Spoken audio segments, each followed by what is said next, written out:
Last weekend I watched Ride in the Whirlwind, the 1965 low-budget western directed by Monte Hellman from a script by Jack Nicholson.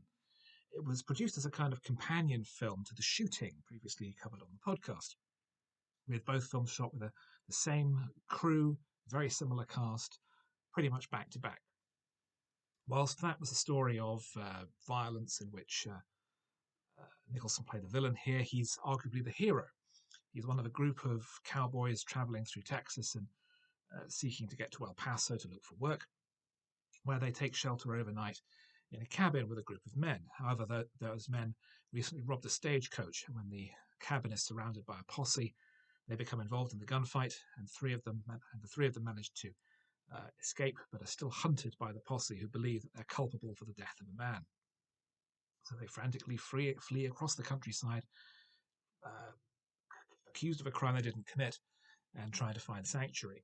In a way, it's comparable to like a Hitchcock wrong man story. We have our three men who are completely innocent, but we know very little about them, being hunted down like dogs and trying to survive as best they can.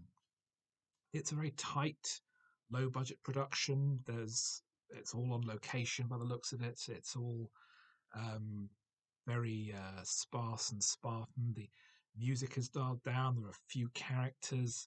It's out in the wilderness or on a ranch towards the end, and it's an engaging story, but it still remains rather thin. It doesn't have the strange texture that The Shooting has, that eeriness of the march into oblivion. This is more of a conventional story, a low budget B picture. That said, it is pretty good. I mean, Nicholson, one of his first films in a lead role, is engaging and compelling to watch, with his side gig as a scriptwriter paying off. He also co-produced the film with the director Monte Hellman, so he's really trying to show the the versatility that he has. Um, the other cast are generally strong. Millie Perkins, who returns from The Shooting, has a much smaller role here, but is quite magnetic to watch, has a certain charisma to her.